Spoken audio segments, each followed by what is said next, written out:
Jean-Marc Amaya. Je suis marié à Madame Gertrude Bilomba. Je suis prédicateur de l'Évangile. J'ai une mission que Dieu m'a donnée. J'ai surnommé la mission Christ sans frontières. Christ sans frontières, cela veut dire nous avons le mandat d'aller partout dans le monde. Cela, nous l'appuyons par les dernières paroles que Jésus avait dit aux apôtres d'aller prêcher l'évangile partout dans le monde, dans le livre de Matthieu chapitre 19 au verset, plutôt chapitre 28 au verset 19. C'est le verset du Christ sans frontières. C'est comme ça que je l'ai surnommé. Bien-aimés, écoutez-moi ce que je veux dire. Dans ces passages de la Bible, il y en a tout. Tout le message est dedans. Allez, faites de toutes les nations mes disciples. Enseignez-les à observer tout ce que je vous ai prescrit. Il y a des choses que je ne parlerai pas de cela maintenant. Ce que je vais vous dire, dans le message que Christ nous a envoyé de prêcher, il y a la vie de Jésus. Le message de Christ est accompagné de la vie de Jésus.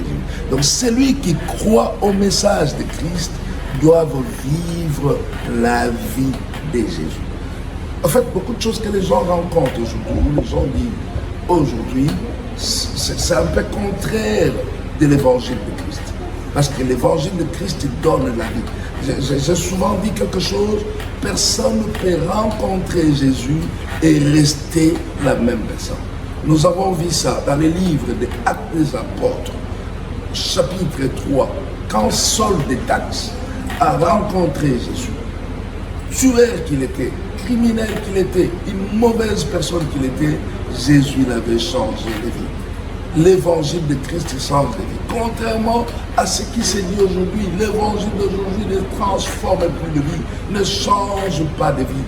Or que vous ne pouvez pas dire que vous êtes chrétien si vous demeurez la même personne, si vous vivez la même vie que vous vivez auparavant. Dans le message du réveil que Jésus nous a donné, nous prêchons les Jésus de la vie, les Jésus qui donnent la vie. Et nous voyons, il y a tellement de témoignages par rapport aux gens qui reçoivent l'évangile.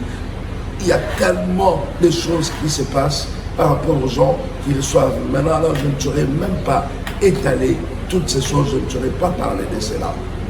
Je vous salue, bien-aimés, partout là où vous me suivez. Je sais que par la grâce de Dieu, nous allons nous revoir bientôt. J'ai commencé la mission depuis les années 93. Ma première mission, je l'ai effectuée dans la province du Congo central. Dieu m'avait un jour visité, il m'avait dit, allez réveiller mon peuple. Allez réveiller mon peuple.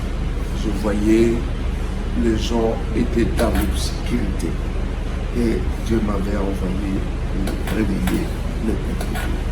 Et c'est au Congo central, dans la province de Boma, je me souviens bien, Boma, c'est là-bas que Dieu m'avait envoyé et c'est là-bas que j'ai effectué ma première mission évangélique.